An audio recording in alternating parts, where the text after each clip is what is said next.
Merci de vous être levés tous ce matin pour le cours de yoga dont on m'a parlé. Il paraît-il était très bien. D'ailleurs, je pense que les retardataires sont encore en train de faire du yoga. La conférence, la journée d'hier soir s'est terminée par une conférence qui faisait un petit peu le procès de l'écologie. Donc je trouve que c'est une très bonne transition de nous mettre juste derrière eux, nous qui sommes des écolos. Alors vous avez beaucoup de chance parce que aujourd'hui vous n'avez pas un écolo devant vous, mais vous en avez deux. Et en plus, ça c'est bonus, vous avez un homme écolo et une femme écolo. Donc après, on pourra répondre à vos questions, comment on fait pour vivre écologiquement, enfin en étant un homme et une femme écolo. Mais en fait, vous le savez tous, parce que tous ici dans la salle, vous ne le savez peut-être pas encore tout à fait, mais vous êtes tous des écolos. Pourquoi? Parce que contrairement à ce que certains pensent, l'écologie, ça n'est pas un problème idéologique ou un problème philosophique, c'est un problème scientifique. Aucun d'entre nous n'a envie de vivre dans un monde en surchauffe, déjà parce qu'on n'est pas sûr de pouvoir y vivre. Et à ce titre-là, on est tous des écolos. Voilà. Alors ceci étant dit, je vais laisser Pierre-Alix se présenter. Avec plaisir, je vais vous raconter comment je suis devenu un écolo, peut-être ça pourrait être ça le titre de la slide. Moi j'ai commencé ma carrière au Canada pour une entreprise qui s'appelait Esprit de Corps. Et sa mission à cette entreprise, c'était de permettre aux organisations de questionner leurs valeurs et leur leadership en leur faisant vivre des défis d'ampleur. Et un des programmes dont je suis le plus fier, c'est la petite photo ici au milieu, c'est qu'un jour on a réuni 40 entrepreneurs dans une salle et on leur a demandé quel type de leader vous voulez être. Ils ont répondu, on a pris des notes, on leur a dit très bien, on va tester ça, on va traverser l'Atlantique ensemble à la voile, on va voir ce que ça veut dire sur le plancher des vaches. Ça a été plutôt intéressant et ça m'a donné un goût pour les défis complexes, un peu durs à atteindre, sur lesquels il faut à la fois travailler profondément individuellement, mais aussi travailler en équipe. Ça m'a amené à relever un autre défi, de partir en Argentine et, en voyant des problèmes sur place et des opportunités, de créer une entreprise de conseil en transition énergétique. C'était à Mendoza, au pied de la cordillère des Andes. C'était génial, notamment parce que le vin au pied des montagnes, c'est quand même pas mal.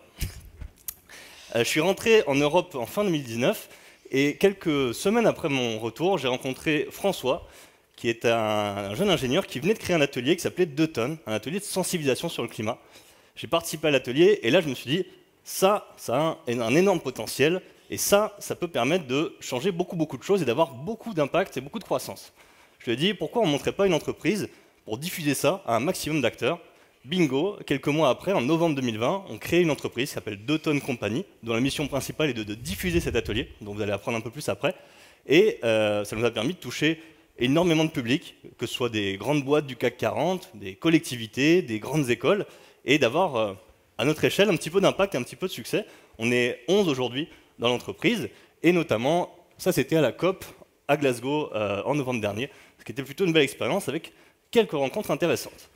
Je te passe la parole, Sophie. Alors, vous l'avez compris, donc j'ai fondé une association qui s'appelle Smile for Future, qui a pour vocation d'accompagner les entreprises dans leur transition éco-responsable. Mais avant, j'ai 20 ans d'expérience dans l'accompagnement de start-up en tout genre, et en particulier de start-up étrangères. Donc je travaillais avec des Israéliens, des Suédois, des Anglais, des Autrichiens, des Américains. Ils sont tous différents, c'est assez amusant.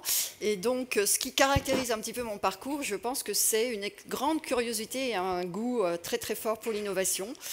Et ça tombe bien parce que devant le défi que nous allons affronter dans les années qui viennent, je pense qu'il va falloir être très très créatif et avoir un fort goût pour le changement parce qu'il va y avoir pas mal de changements.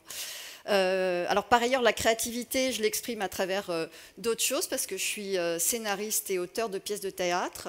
Je me demande même s'il n'y en a pas parmi vous qui ont déjà vu une de mes pièces. Si. Et alors là, c'est un scoop, je ne l'ai jamais dit à personne, mais c'est parce qu'on est au Pio. J'ai été géo au Club Med. Donc là, vous pouvez tweeter, allez-y, personne ne le sait. Donc c'est parti pour des tweets. Voilà. Donc Pierre-Alix, on peut passer au slide suivant. Affirmatif. Ce qu'on vous propose aujourd'hui, ça va être un peu moins d'1 heure et demie ensemble, durant laquelle on va parler entre entrepreneurs, puisqu'on est tous les deux entrepreneurs. On est D'aucuns pourraient croire qu'on est des écologistes influencés par Serge Latouche. D'autres pourraient dire qu'on est des entrepreneurs qui ont essayé de baser leur succès sur des arguments scientifiques, sur un produit qui est essayer d'être le plus rationnel possible, le plus pertinent possible. En tout cas, nous, on a une intention, c'est de vous faire réfléchir sur la pertinence qu'on peut avoir les uns et les autres dans cette salle, en tant qu'individu un peu, en tant qu'entrepreneur beaucoup, à s'engager et à engager nos entreprises vers une décarbonation de leur activité. C'est un petit peu ça notre intention générale, et cette intention, elle va se décliner avec une autre intention qui est quand même de vous faire passer un bon moment, parce qu'il est vendredi matin et que ça fait quand même jamais de mal. Pour ça, 2-3 éléments qu'on vous propose. La première chose, c'est qu'on va avoir un ton assez cool. On l'assume, c'est pour ça que je me permets d'enlever ma veste. Une deuxième chose, c'est qu'il y aura des interactions. Vous allez donc être amené à interagir, soit des fois un peu individuellement, soit aussi en tant que table. Vous avez donc pour chaque table une feuille rouge et une feuille verte. Gardez-les précieusement parce qu'elles vont vous permettre de voter et de choisir sur des moments décisifs. Dernier point, on aura à la fin un temps de questions-réponses de 10 minutes, donc vous allez pouvoir vous en donner à cœur joie. Ceci étant dit, cette prise de hauteur, on va la faire avec un enchaînement qui fait particulièrement écho à ce qui a été amené hier par Fergan, avec une démonstration qui était, je trouve, ultra passionnante, mais qui nous a bien embêtés, parce qu'il nous a coupé l'herbe sous le pied. Parce qu'avant de parler de climat en particulier, on voulait parler de la société en général, et donner quelques nouvelles de l'humanité et de la société. Et puis, les premières slides, je vous les montre quand même, on ne triche pas, on n'a pas réinventé hier soir la poudre. Les premières slides, on voulait parler de 2-3 trucs, mais notamment de certaines statistiques. On voulait le faire sous forme de quiz, mais bon, vous avez déjà eu les réponses hier. Mais effectivement, si on regarde certaines statistiques, on voit que le monde, sous certains indicateurs, et l'humanité, ça va quand même pas si mal. Donc là, c'est l'éducation des filles dans les pays à faible revenu. On voit que la courbe, la tendance est quand même plutôt super intéressante. Deuxième chiffre qui a été montré hier, hop, l'extrême pauvreté qui recule de façon colossale, ça fait plutôt plaisir. En général, c'est divisé par 3 en à peu près 20 ans. C'est quand même mieux qu'une claque dans la gueule. Et puis, troisième point, hop, l'espérance de vie qui progresse. On voit qu'il y a une évolution de l'espérance de vie qui est très grande. Et puis, elle est non seulement très grande, mais aussi elle est générale. C'est-à-dire que l'espérance de vie mondiale augmente, mais dans tous les continents, c'est le cas. Et donc, c'est à peu près le même message que Fergan hier. Le monde, il va mieux, et bravo à nous. Bravo à nous en tant qu'humanité, bien sûr, mais aussi bravo à nous, les entrepreneurs. Parce qu'on a tous dans cette salle un rôle qui est colossal dans le fait de permettre ces avancées-là, qui sont des avancées technologiques, des gains en productivité, en efficacité, des innovations qui se traduisent dans des choses qui sont très concrètes. C'est des situations et des conditions de vie meilleures pour des millions de personnes.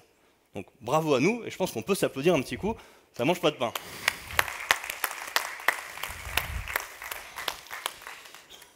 Mais, ceci étant dit, il y a un mais. Alors, dans l'heure qui va s'écouler, je vous dis déjà un petit secret, c'est Monsieur Bonne Nouvelle et je suis Madame Mauvaise Nouvelle. Donc, la bonne nouvelle, c'est qu'il faut passer au slide suivant, et que c'est toi qui as le peur. Et on va commencer donc par une petite question.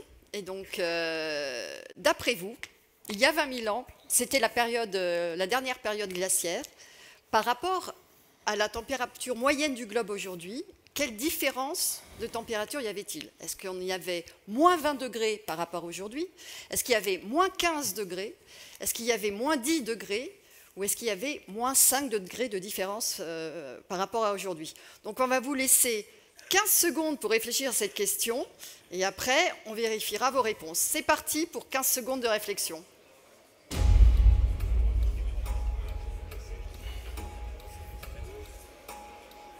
C'est bien parti.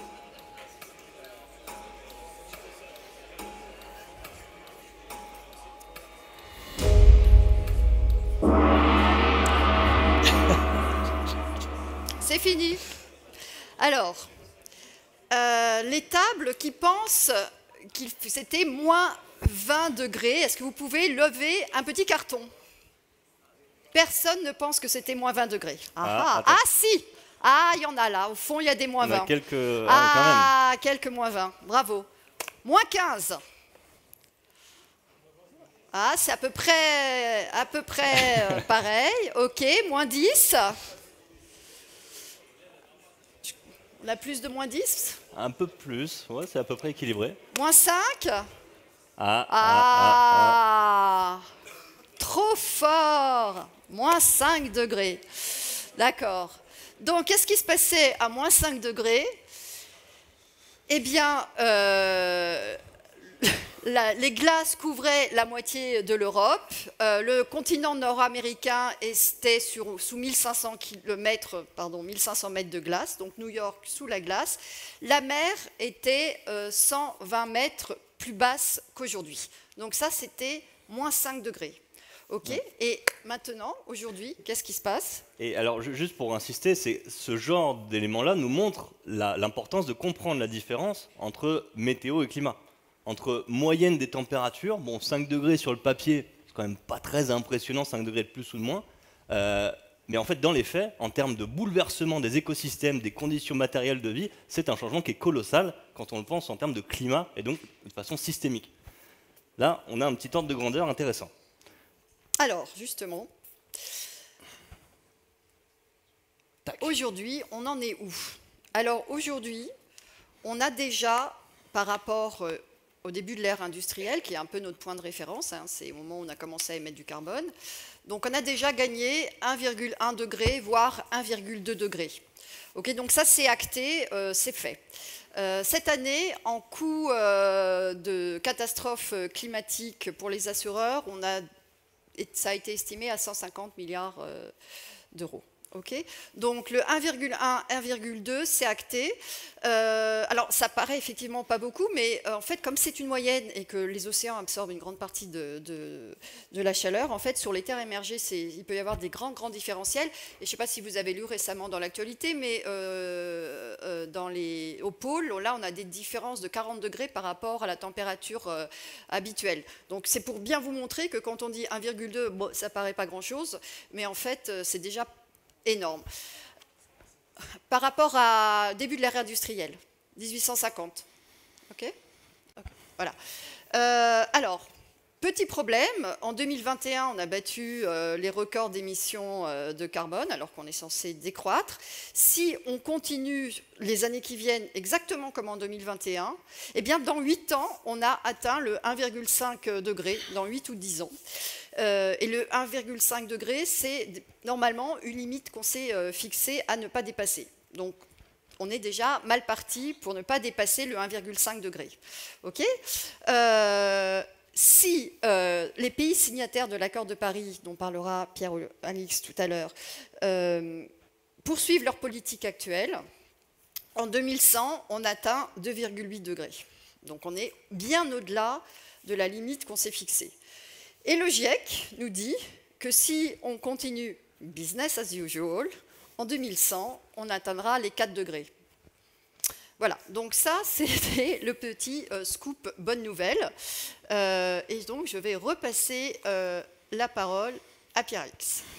Oui, en effet, on a pris le parti avec Sophie de ne pas vous saouler avec plein de chiffres et plein d'exemples de catastrophes, parce qu'on en voit beaucoup et que ça va bien. Par contre, juste d'en tirer une leçon un petit peu générale.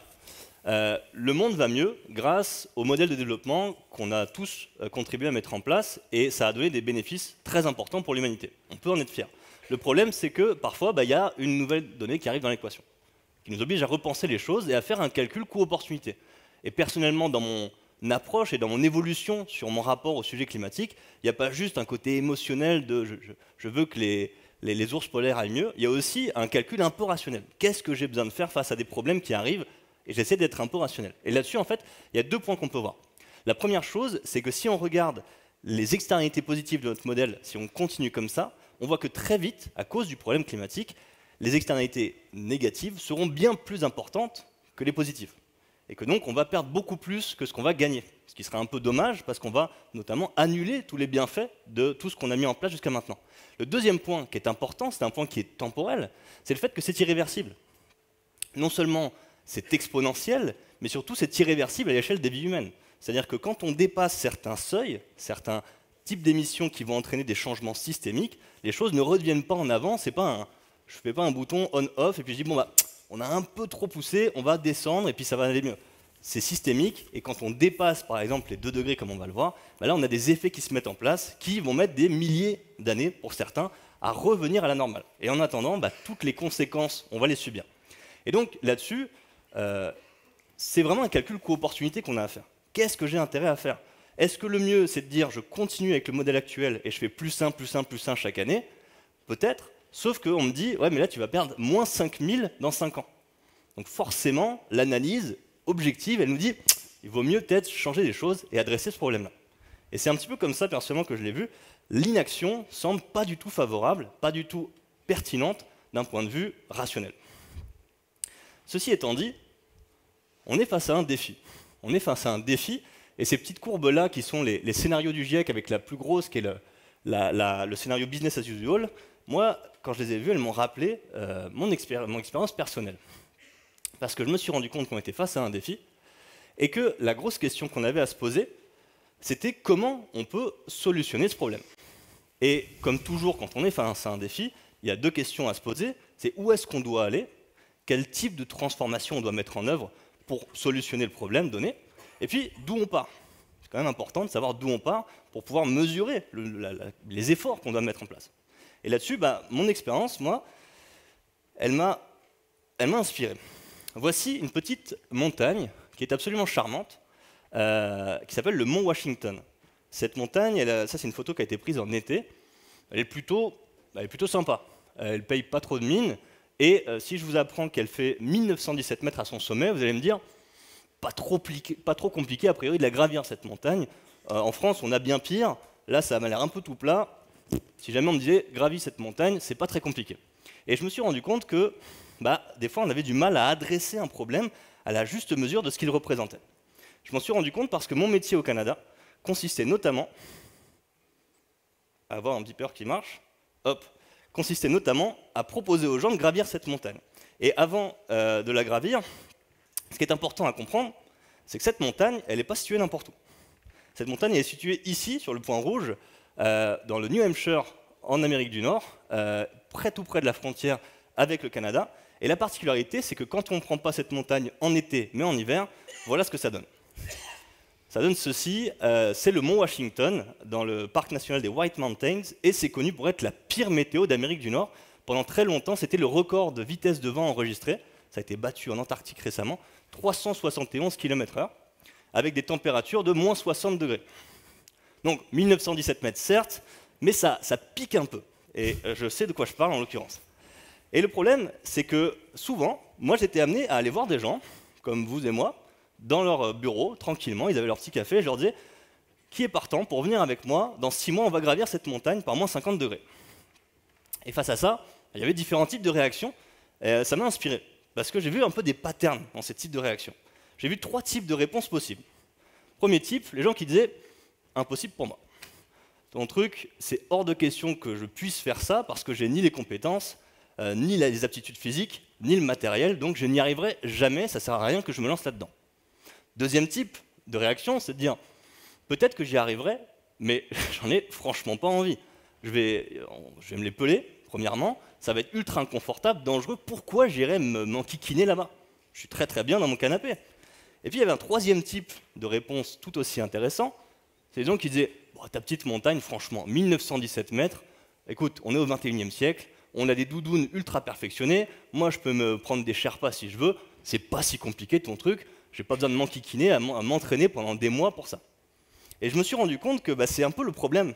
Le problème, c'est sur quel type de données on se base et sur quel type d'analyse on se base pour adresser un problème comme ça. Si on n'est pas capable de comprendre objectivement le type de solution à mettre en place pour atteindre le sommet, on n'est pas capable d'adresser bien le problème.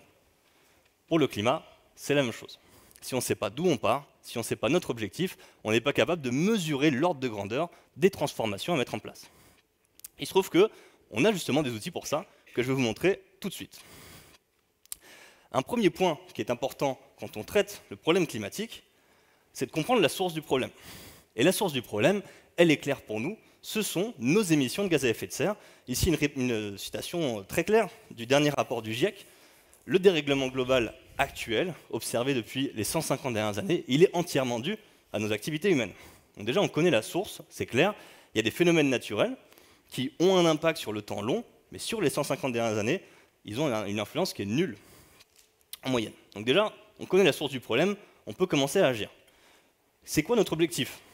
Notre objectif en tant qu'humanité, parce que c'est un problème global. Notre objectif, c'est celui de l'accord de Paris. L'accord de Paris avec une formulation qui vaut ce qu'elle vaut. Ce qu'on peut retenir, c'est qu'il y a une cible. Cette cible, elle est écrite ici, c'est 1,5 degré. On vise 1,5 degré d'augmentation des températures moyennes. Et on a un seuil à ne pas dépasser, qui est 2 degrés, pour les raisons que Sophie a mentionnées. Cet accord-là, ce qui est bien, c'est que ce n'est pas un truc que Sophie et moi avons inventé hier soir. C'est un accord qui fait consensus, et vous voyez ici tous les pays qui l'ont ratifié ou signé. Donc il y a un consensus qui est large, et qui n'est pas composé que d'écolos ou de fils spirituels de Serge Latouche. Ceci étant dit, il y a aussi l'unité de mesure. Il y a juste une petite remarque que je voudrais faire, si tu me permets, c'est sur Bien cette sûr. histoire de 2 degrés, pourquoi on s'est fixé une limite à 2 degrés. En fait, on a un problème, c'est que si on dépasse les 2 degrés, il peut y avoir des effets qui rendent la situation totalement incontrôlable. En particulier, le dégel du permafrost, où il y a énormément de méthane sous permafrost. Si tout ce méthane part dans l'atmosphère, alors là, la situation devient hors de contrôle. Donc en fait, c'est pas simplement est-ce qu'on va dépasser 2, 2,8, 4, etc. C'est qu'à un moment, les scientifiques disent on va perdre le contrôle du truc et la planète risque de ne plus être viable assez rapidement. Donc c'est pas 2, 2,5, c'est pas très grave, c'est juste non, on risque de perdre le contrôle et ce risque il est vraiment fort. Donc voilà, je voulais te laisser la parole. Clarification importante. On a donc une unité de mesure. Cette unité, c'est la TCO2E ou tonne équivalent CO2. Elle a été créée par le GIEC. Le GIEC, c'est le groupe intergouvernemental d'études du climat qui est commandité par l'ONU pour analyser et synthétiser tous les travaux sur le climat et en faire un document de référence. Le GIEC a créé cette unité qui a deux utilisations. La première, c'est qu'elle permet de comparer l'effet sur le climat de différents gaz à effet de serre. Parce qu'il y en a plusieurs et ils n'ont pas le même pouvoir réchauffant. Donc le méthane, par exemple, est plus puissant en termes de réchauffement qu'à quantité égale que le CO2. Donc on peut les comparer, ça c'est un premier point qui est important. Le deuxième point qui est encore plus intéressant, c'est que ça permet d'avoir une unité unique pour faire de la comptabilité carbone. C'est-à-dire pour mesurer notre contribution au dérèglement climatique, on a une unité simple et on peut faire de la comptabilité. La seule différence avec la comptabilité financière, c'est l'unité. Au lieu d'avoir des euros ou des dollars, j'ai des TCO2E ou des kilos CO2E. Et le GIEC a fait des calculs et des estimations pour savoir qu'est-ce que ça supposait d'atteindre cette trajectoire 1,5 degré. Les calculs nous montrent que pour ça, il faut qu'on descende nos émissions à 2 tonnes équivalent CO2 en moyenne par être humain d'ici à 2050. Bien sûr, en moyenne par être humain. Cette unité, elle nous permet d'avoir un outil de mesure qui s'appelle l'empreinte carbone. Et ça, c'est quand même important à comprendre. L'empreinte carbone, c'est une approche qui va être par cycle de vie. C'est-à-dire qu'on va attribuer à un consommateur final ou à une entreprise l'empreinte carbone d'un produit ou d'un service qu'elle consomme avec une approche de cycle de vie, c'est-à-dire qu'on va attribuer de par le début de l'histoire de ce produit-là, c'est-à-dire l'extraction des matériaux nécessaires pour sa fabrication, jusqu'à la fin, c'est-à-dire le traitement de ce produit en tant que déchet, et on va mélanger tout ça, en faire une quantification et dire ça c'est attribuable à la personne qui utilise ce produit ou ce service. C'est donc une approche directe et indirecte et qui n'est pas territoriale. Mon téléphone ici, il a beau être produit en Chine et moi j'ai pas une petite dynamo pour le recharger, pour autant on va attribuer l'ensemble des émissions de sa fabrication, mais aussi l'énergie qui est utilisée pour qu'il l'utilise, à moi en tant que consommateur. C'est donc pas territorial et c'est très important de le comprendre. Une fois qu'on a compris cette notion d'empreinte carbone, on peut voir l'ordre de grandeur. Qu'est-ce qu'il nous faut faire pour atteindre l'objectif de l'accord de Paris? Et on voit que la moyenne de l'empreinte carbone des Français, c'est de 9,5 tonnes. Si on veut donc atteindre l'objectif, c'est une division par 5 en 28 ans. Et là-dessus, je pense qu'il n'y a pas besoin d'avoir fait des grandes études d'ingénieurs pour comprendre qu'une division par 5 au niveau systémique de tout le monde entier de nos émissions, ça suppose des changements qui sont plutôt intéressants. Et quand je prends l'allégorie de la montagne, je pense que vous voyez un petit peu sa pertinence, en tout cas sa force. Ceci étant dit, Une fois qu'on a parlé de la moyenne française, il faut voir que tous les pays, évidemment, n'ont pas les mêmes émissions. La France, on est donc un peu moins de 10, les États-Unis sont un peu moins de 25 tonnes en moyenne par personne, mais il y a des pays beaucoup plus faibles. L'Inde est à 2,3, 2,5. Il y a beaucoup de pays qui sont à moins de 2 tonnes. Beaucoup de pays en Afrique qui sont à 0,7 tonnes en moyenne, tout confondu. Un point important, vous le voyez, la France et la Chine, ça a été évoqué hier. Parfois, on a des argumentaires qui nous disent que la Chine, les Chinois ont une empreinte carbone plus forte que les Français. Factuellement, si on parle d'empreinte carbone, c'est faux, parce qu'on n'est pas sur un critère territorial. Il se trouve que la France, quand on va prendre l'empreinte carbone, on ne va pas seulement prendre ce qui est émis sur le territoire français, on va aussi y ajouter toutes nos importations et en soustraire les exportations. Or, nous importons beaucoup de produits, qui sont souvent des produits manufacturés, avec une grande empreinte carbone, et notamment de Chine, ce qui fait que si on parle de mode de vie, la France et chaque Français émet plus que les Chinois, qui eux exportent beaucoup de ce qu'ils produisent, et n'en profitent pas directement. Voilà pour cette clarification. Ceci étant dit, la question c'est vous, quel est votre point de départ? Il y a exactement 48 d'entre vous qui ont joué le jeu, et on les en remercie chaleureusement, de faire leur calcul d'empreinte carbone. On a pu faire quelques statistiques. Le but, évidemment, n'est pas de pointer qui que ce soit, c'est plus de vous donner un peu un regard critique sur vos empreintes carbone et de vous comparer les uns aux autres. Premier résultat qu'on a pu observer, c'est le résultat brut. Donc ça, c'est l'empreinte carbone moyenne des 48 personnes qui ont rempli. Et c'est 12,1, là ça a été un petit peu croqué, c'est 12,1 tonnes de CO2 en moyenne. Vous voyez ici la répartition de l'empreinte carbone en général, qui est donc distinguée par éléments de mode de vie. Donc 12,1 en moyenne, avec quasiment 5 tonnes sur la partie transport. Plutôt intéressant comme résultat. Maintenant, vous allez me dire, ok, mais comment on se positionne par rapport au reste des Français? Eh bien, on peut se positionner assez simplement. Ici, c'est votre moyenne à vous, donc 12,1 tonnes. Ici, c'est les Français à 9,58. Et on peut voir un peu quelques différences. Si on regarde un peu, vous voyez la légende ici. Un des points de différence principaux, c'est le fait qu'en termes de transport, vous êtes quasiment au double des Français. Donc 4,87 versus 2,59, avec un point qui ressort beaucoup, c'est l'importance de l'avion, qui est ici. Ce qui n'est pas forcément étonnant pour des gens qui ont des voyages d'affaires notamment à faire, mais ce qui est intéressant à signaler, d'autant que c'est un point sur lequel la moyenne française est très trompeuse, puisqu'en réalité, derrière cette moyenne, c'est très concentré, l'avion, sur une petite partie de la population, la majorité ne la prend pas. Pour le reste, on voit quand même qu'a priori, vous êtes plutôt vertueux dans vos habitudes alimentaires, plutôt intéressant, et que vous restez quand même assez dans les clous. Donc, pas si mal. On va aussi regarder, pour avoir un petit peu de regard critique, une dernière petite chose, c'est une loi de répartition un petit peu, qui s'observe sur tous vos résultats. Et on voit qu'il y a une concentration de vos résultats autour de la moyenne, entre 8 et 12, grosso modo, c'est là où on a le plus de résultats en général. On a quelques personnes particulièrement engagées, sobres ou vertueuses, autour des 4 tonnes. Et puis, on a quelques cas notoires aussi à la marge, avec une personne qui est autour de 40 tonnes. Ce qui est important de signaler sur cette personne-là, c'est que sur les 40 tonnes, il y a plus... On a son nom. On a son nom, mais c'est brave. Mais ce qui est important de signaler, c'est que sur les 40 tonnes, il y en a plus de 26 tonnes, c'est juste l'avion. 26 tonnes, c'est juste l'avion. Si cette personne-là arrêtait de prendre l'avion, elle reviendrait pile quasiment dans la moyenne, grosso modo. Donc voilà pour quelques résultats intéressants. Pour tous ceux qui n'ont pas encore calculé leur empreinte, sachez que le lien qu'on vous a envoyé reste ouvert. On vous le renverra d'ailleurs, et vous êtes plus que bienvenus pour le calculer ou le mettre à jour. Ça mange pas de pain. Ceci étant dit, on pourrait vous parler d'agir individuellement. On pourrait vous dire, alors il faut manger moins de viande, il faut arrêter l'avion, il faut économiser l'électricité à la maison, etc., etc. Mais on ne va pas le faire, notamment pour une raison, c'est que certes, on est tous des individus, on veut tous être exemplaires, mais en tant qu'entrepreneur, ce n'est pas forcément là qu'on a le plus d'impact. Et je pense que si on est tous réunis dans cette salle, c'est parce qu'on pense qu'on a beaucoup plus d'impact en tant qu'entrepreneur qu'en tant qu'individu. Et donc, aujourd'hui, on ne va pas vous parler de cours d'ordre de grandeur sur les solutions individuelles. Ce qui va nous intéresser plus, c'était le titre de la conférence, c'est en tant qu'entreprise, quel rôle on peut jouer dans ce défi climatique.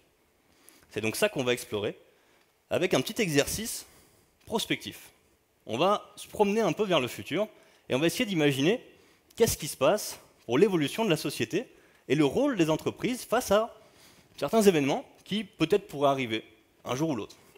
Vous allez donc pouvoir voir des choix à faire et on va pouvoir travailler en équipe parce qu'il se trouve que dans ce futur-là, en tant qu'entrepreneur, Croissance Plus va être au centre des décisions. On va avoir un président particulièrement bienveillant à notre égard qui, au moment de prendre des décisions et de faire des arbitrages en termes de décisions et de mesures pour la France, va nous consulter. Il va nous consulter et il va nous dire « Qu'est-ce qu'on fait, chers entrepreneurs? Comment je peux vous aider à mettre en place des politiques de décarbonation ambitieuses qui ne vont pas à l'encontre de vos enjeux financiers et économiques en termes de compétitivité, en termes de maintien de l'emploi, parce que c'est un président intelligent qui pense qu'il n'y a pas que le carbone dans la vie non plus. » On va donc pouvoir faire des choix pour imaginer notre réaction. À chaque fois, on va vous présenter 2 options et on va vous laisser un temps de réflexion par salle sur lequel vous pourrez choisir laquelle des options vous voulez choisir. Et après, on montrera les résultats à l'écran. Quelques éléments méthodologiques avant qu'on passe à l'exercice en tant que tel. Cet exercice, il a été fait grâce à l'atelier d'Automne dont je vous ai parlé. En général, l'atelier d'Automne, c'est un atelier qui va nous permettre de voyager vers le futur et de faire une simulation donc, de transition bas carbone jusqu'à 2050. En général, c'est quelque chose qui se fait en 3 heures, en petite équipe, en petit groupe. On a le temps d'explorer un petit peu les différents secteurs, les impacts. En l'occurrence, on va juste faire une simulation avec quelques extraits qu'on a fait avec Sophie. Les règles sont les suivantes pour vous. Première chose, vous allez être obligé de faire un arbitrage. Dans la vraie vie, on pourrait dire pourquoi je dois choisir entre l'un et l'autre. On pourrait très bien faire les deux. Là, on va s'obliger à dire c'est soit l'un, soit l'autre. Deuxième chose, la quantification des mesures que je vais proposer, elle est imposée. Ce qui veut dire que parfois, peut-être qu'il y a des résultats qui vont vous surprendre, mais en fait, il faut bien voir que c'est juste avec une quantification. Si on dit je passe à 50% de, c'est différent de si on dit en fait, on pourrait aller à 80%. Là, en l'occurrence, c'est imposé, c'est fixe. Et puis, troisième point, dans la simulation, qui n'est pas parfaite, c'est que la mise en place sera très rapide. C'est-à-dire qu'on va dire que les actions elles se mettent en place sous 5 ans, même si parfois, on pourrait me dire, ça prend un peu plus de temps que ça. On va jouer comme ça pour la simulation, et vous allez donc avoir des différentes cartes par lesquelles choisir. L'objectif n'est pas d'avoir un panorama très large et de creuser l'impact des différents secteurs, c'est de s'amuser un peu et de s'ouvrir les chakras sur ce qui pourrait arriver. Ceci étant dit, premier flash info. On ne va pas aller très loin dans le futur. Il y a actuellement quelque chose qui se passe en Europe qui a des conséquences notamment économiques. Le cours du gaz notamment, il s'envole, il décolle, et ça a des conséquences pour la France, notamment en termes d'indépendance énergétique. On va donc avoir un président qui nous dit, là, il faut vraiment qu'on agisse très très vite pour sortir de notre dépendance au gaz, et en même temps, il faut qu'on réduise nos émissions parce qu'on s'est engagé avec l'accord de Paris. On va donc avoir la possibilité de choisir entre 2 actions possibles. L'option 1, présentée par le président, c'est un investissement massif dans l'efficacité énergétique et la rénovation. Donc là, grosso modo, on va travailler autant au niveau de l'industrie que du tertiaire, avec 2 axes. La première chose, c'est la réduction de la demande énergétique, avec des audits énergétiques massifs, beaucoup de rénovation, des travaux sur les procédés industriels, mais aussi un deuxième axe, qui est une décarbonation de la source d'énergie utilisée, c'est-à-dire passer du gaz, qui est beaucoup utilisé notamment dans l'industrie, à l'énergie électrique, qui est en grande partie décarbonée en France grâce au nucléaire et à l'hydroélectrique. On a les 2 options, il faut qu'on choisisse, chers entrepreneurs, c'est soit l'un, soit l'autre. On va vous laisser un temps de 30 secondes pour débattre et voter. Tu n'as pas présenté l'option 2. Oui, pardon, excusez-moi. Oui, effectivement. Ça, c'est l'option 1. Ça, c'est l'option 1, c'est donc ces deux actions en parallèle. L'option 2, c'est un plan de rationalisation et de maîtrise de nos chaînes de valeur, qui va passer par 2 choses. On va relocaliser une partie de l'industrie pour la ramener en France et pouvoir maîtriser ça dès le départ. Et un deuxième point, c'est faire de l'économie circulaire. On a beaucoup de sous-produits, on a beaucoup de déchets qui pourraient être réutilisés. Autant le faire tout de suite et investir massivement là-dessus pour permettre du recyclage, du surcyclage et s'assurer qu'on ne dépende pas d'autres produits qui viennent de l'extérieur. On a donc les 2 options. Votre enjeu, c'est de trouver ce qui est le plus pertinent en termes de carbone d'une part, et bien sûr, en termes de maintien d'une activité économique pérenne dans la société française. On va se laisser 30 secondes à la régie pour vous permettre de débattre en salle.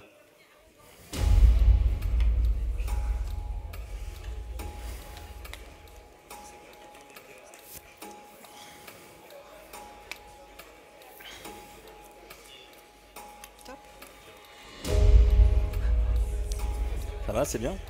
Super.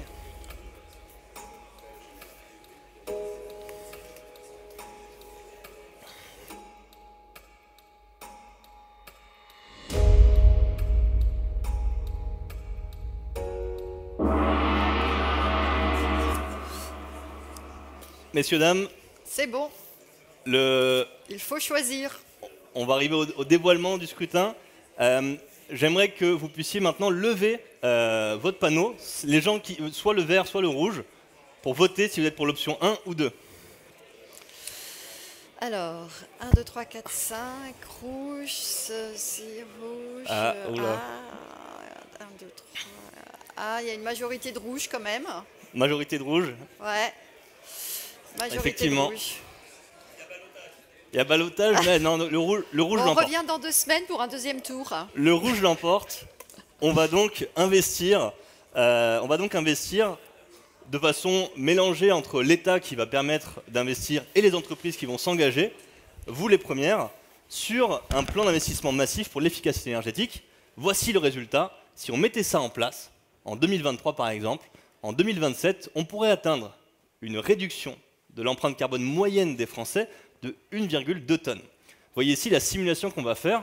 On a l'avancement du temps par ici, et on a l'empreinte moyenne nationale. Donc encore une fois, scope consommateur, individu final. On est à moins 1,2 tonnes grâce à ces mesures-là d'efficacité, qui est plutôt pas mal, moins 13% en 5 ans, pas si mal.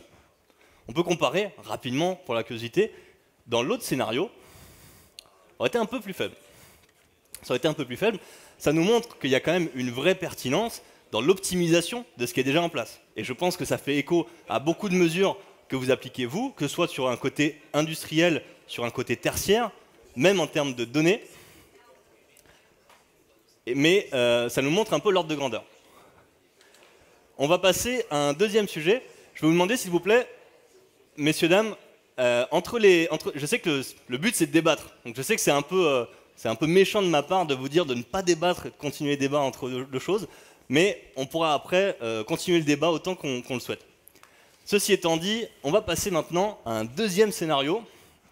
Avec un deuxième événement, on va se projeter en 2031, et il se passe un truc un peu inattendu. Il fait de plus en plus chaud en France, et il fait très chaud, et c'est un problème parce que à la fin de la saison de foot, ça devient compliqué de jouer. Il fait vraiment très chaud, et les médecins disent, là si on fait jouer nos gars par ces températures-là, on va avoir des gros problèmes de santé. Au-delà du spectacle, c'est embêtant.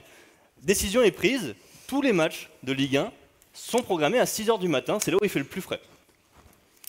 Évidemment, ça ne plaît pas à tout le monde, je pense que vous en doutez. Et puis, il y a un mouvement de contestation qui naît à Marseille, qui se répand un peu partout. Dans la France, c'est les gilets jaunes, mais puissance 4, grosso modo. Voilà. C'est vraiment puissant, ça part d'un truc un peu anodin, mais c'est très puissant. Et donc, forcément, nos dirigeants et nous, on se dit, il faut qu'on agisse. Il faut qu'on agisse, et à l'image des gilets jaunes, c'est parti d'une taxe sur les transports. Et là, on dit, ça serait bien qu'on envoie des actions ambitieuses sur le sujet des transports. On va donc là, encore une fois, avoir deux options, qui sont les suivantes.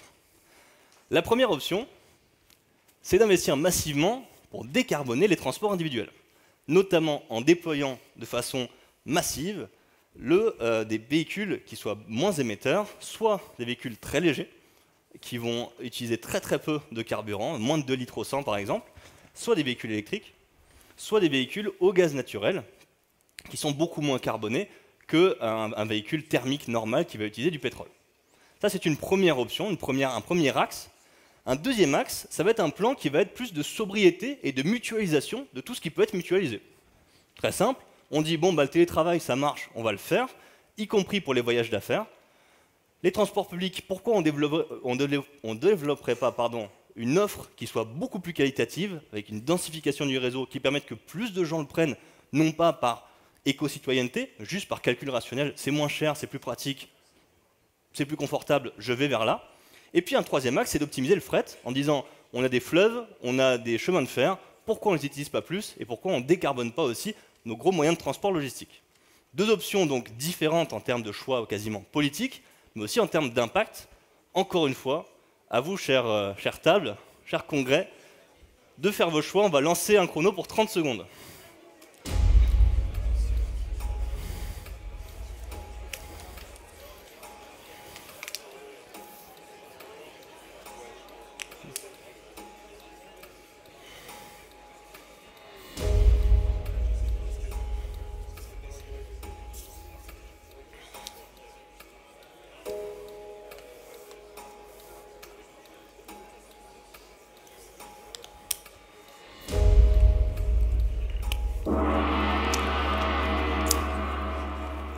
Messieurs, dames, c'est la fin du temps, c'est l'heure du dépouillement des scrutins. Alors, waouh. Bon, Beaucoup de verres. clair. Tout le monde veut garder son 4x4, bravo. Non, non. Voilà, on va tous prendre le train. Alors, il y a une majorité de verres, je crois que ça se dégage, et je ne vous le cache pas, je suis plutôt surpris. Je m'étais tâté à dire est-ce que je mets le mot sobriété comme ça en avant, puis on se dit allez, tant qu'à faire, et au final, comme quoi, on est tous partants. Donc effectivement, ça serait l'option qui serait choisie. On va permettre de réduire la demande, concrètement, en étant plus optimisé dans l'efficacité de nos transports, en remplissant plus les véhicules par exemple, mais aussi en réduisant la demande totale. On va comparer les résultats. Je vous montre l'option 1 juste pour la forme. L'option 1, elle aurait permis une baisse de 1 tonne. 1 tonne si on avait développé massivement le véhicule moins émetteur au niveau individuel, et notamment le véhicule électrique. Et l'option 2, 0,7 tonnes. Eh oui. Donc effectivement, et ça c'est un sujet qui est intéressant, le véhicule électrique, il y a eu des phases dans le débat assez partagées. Il y a eu une phase où on a dit c'est la solution à tout, c'est formidable, ça va nous sauver. Il y a eu une phase où on a dit en fait ça marche pas du tout le véhicule électrique parce que les batteries ça émet trop, on a des problèmes de matériaux, etc. Ce qui n'est pas complètement faux. Ce qui est sûr, c'est que factuellement, le véhicule électrique c'est une bonne option en France, notamment par les caractéristiques qu'on a sur notre mix électrique. On a une énergie électrique qui est grandement décarbonée, ce qui fait que même si un véhicule électrique a une plus grande empreinte carbone sur la phase de fabrication en tant que telle, on va très vite compenser sur la phase d'utilisation, qui sera en grande partie décarbonée, par rapport à un véhicule thermique qui va continuer. Il faut savoir aussi qu'en France, le premier poste d'émission carbone, c'est la voiture. Exact. Donc ça, c'est une particularité, donc c'est là où il faut attaquer. C'est vrai. Cependant, je soupçonne le fait qu'on ait quand même dans la salle beaucoup de gens qui sont dans le tertiaire, de voir aussi les avantages qu'on peut avoir des meilleurs transports publics peut-être et du télétravail, notamment des fois en termes même de productivité pure et simple, c'est quand même pas mal. Ceci étant dit, on va passer à un troisième scénario, et là on va... Oui. Allez, on va en prendre une, on a une question dans la salle, on va la prendre, juste un écart et après on reprendra. Oui.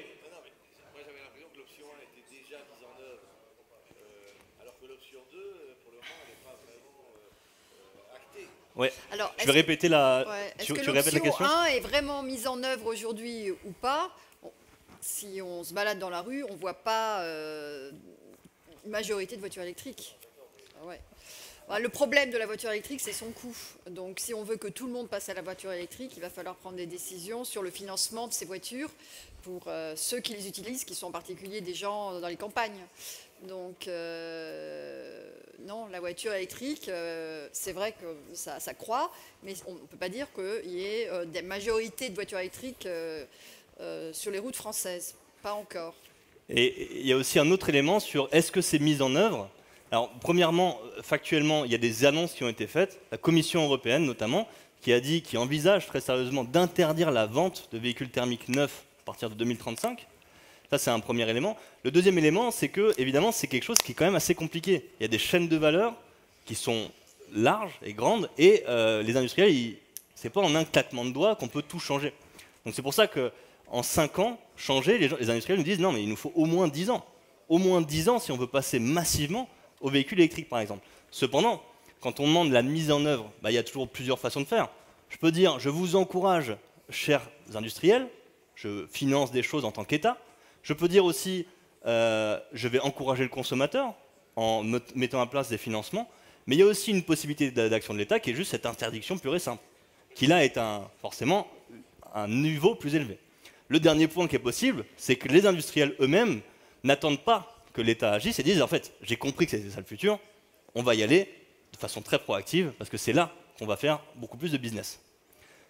Merci pour la question qui était très pertinente. On va aller vers un dernier point, et là on se rapproche de 2050, et là la pression monte. La pression monte, pourquoi? Parce qu'on a fait les premiers efforts, on a quand même réduit, on ne s'est pas tourné les pouces pendant 20 ans, mais on est encore en retard sur notre trajectoire carbone. Et c'est un problème, Parce qu'à l'ONU, il y a des gens qui ont regardé les feuilles de route, qui ont regardé les engagements de la France avec l'accord de Paris, et qui ont dit vous êtes à la bourre là, vous êtes vraiment à la bourre, et nous ça ne nous plaît pas, et notamment les pays africains, qui subissent les conséquences du changement climatique et qui disent là les gars, on n'est pas contents du tout. Et donc les pays africains, qu'est-ce qu'ils disent? Ils disent on va mettre une initiative en place pour mettre la France au pied du mur.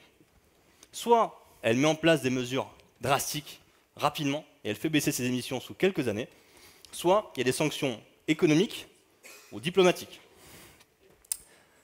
On va devoir agir, et là c'est un peu notre place dans l'histoire. On peut dire là, on est plutôt les gentils, on est plutôt pas mal, mais peut-être que si on n'agit pas rapidement, on va avoir des gros problèmes, et on va être vu comme les mauvais élèves au niveau mondial. Comme Poutine, quoi.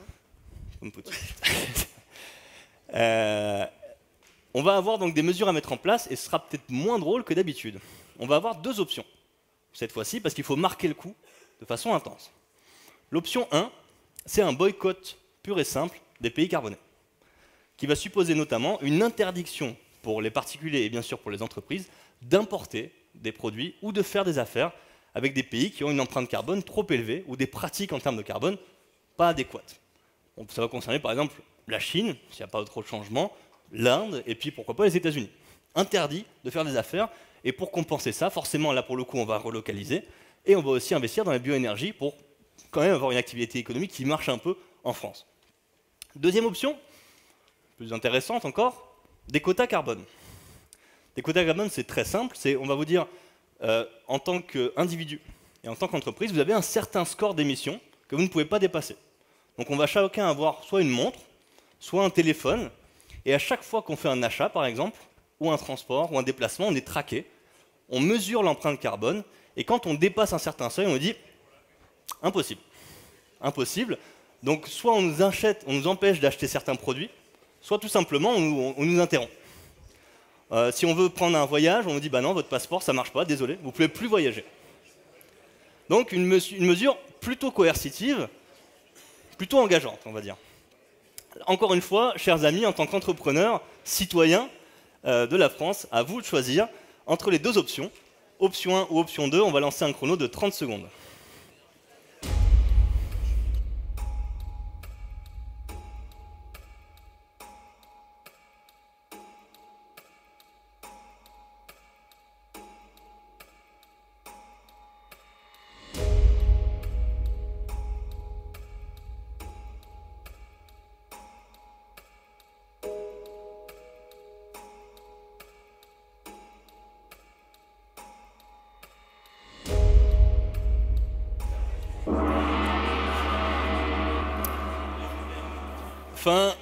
Fin de la concertation, place à la décision. Alors 1, 2, 3, 4, 5... Ah, alors on a un vote blanc. Il y a un vote blanc. On a un vote blanc là-bas. Il y a plus de vert quand même. Hein. Plus de vert, oui. Ouais. Je crois qu'il y a deux tables là-bas. Ah, on a du rouge. Ah, un peu de rouge qui... Ah, est-ce que les tables peuvent bien remontrer les mains en l'air pour qu'on ait un décompte complet? 1, 2, 3, 4, 5... Je crois que le vert l'emporte. Le vert l'emporte, ouais. Le vert l'emporte. Waouh. Super. Intéressant. Très intéressant. Bon, on va comparer les résultats en voyant déjà l'impact de la première option. Et je le rappelle, cette option, il faut bien voir qu'on est en 2039. Donc il y a déjà des mesures qui ont été mises en place. Notamment des mesures qui vont notamment peut-être limiter nos importations. Donc on a déjà une marge de manœuvre différente. Première option, le boycott. Voilà l'impact que ça aurait. Moins 0,8 tonnes en 3 ans, donc là sur une période plus courte, parce que forcément ça fait claque, mais moins 0,8 tonnes. Et donc là on voit que par rapport à l'objectif en 2050, donc là c'est la courbe en pointillé qui nous montre la trajectoire linéaire qu'il faudrait suivre, on n'est pas vraiment sur l'inversion des courbes chère à un ancien président. La deuxième option, suspense insoutenable, voici l'impact. Voici l'impact. Évidemment, c'est quand même beaucoup plus facile de réduire les émissions quand on dit écoutez, chers amis, vous faites ce que vous voulez, mais personne, il n'y a pas une tête qui dépasse. Forcément, en termes de liberté individuelle et de liberté entrepreneuriale, voilà, c'est un choix. Par contre, en termes d'efficacité carbone, là, c'est puissant. Ce qui est intéressant avec cette analyse-là, c'est que ça nous montre aussi que, effectivement, des mesures, il y en a de différents types. Il y a des mesures un peu qui sont des mesures d'optimisation de l'existant, des mesures qui vont être sur aller un peu plus en profondeur, notamment sur des business models ou sur des façons d'organisation, et des mesures qui, elles, remettent en cause, de façon directe ou indirecte, certains des fondements de notre société. Et donc, on a vraiment une sorte de progressivité dont on peut faire des choix sur qu'est-ce qu'on préfère qui arrive et quel niveau de liberté on va avoir là-dedans. Si je puis me permettre, il y a des applications qui existent pour les entreprises qui leur permettent, qui se plug, se connectent sur vos dépenses et qui vous permettent de suivre mois par mois votre empreinte carbone par rapport à vos achats et qui vous donnent des objectifs, des pistes pour réduire. Donc cette deuxième option qui vous a tant plu, vous pouvez commencer à la mettre en place, c'est formidable. Donc, vous pouvez. Voilà. Ceci étant dit, on va pouvoir prendre un peu de hauteur. Là, on a vu 3 choix un petit peu, peut-être caricaturaux, mais qui nous font réfléchir. On est allé un petit peu plus loin dans la simulation avec Sophie. On a imaginé 3 scénarios un peu archétypaux qui pourraient arriver jusqu'en 2050, et on a tiré le fil du scénario de A à Z. En l'occurrence, là, volontairement, je ne suis pas allé jusqu'à 2050 parce que on ouvre le débat, on ne le ferme pas. On va imaginer 3 scénarios, on va voir les résultats que ça donne. Premier scénario, vers le futur, on va se questionner donc sur 3 types d'acteurs. Pardon, j'aurais dû commencer par là.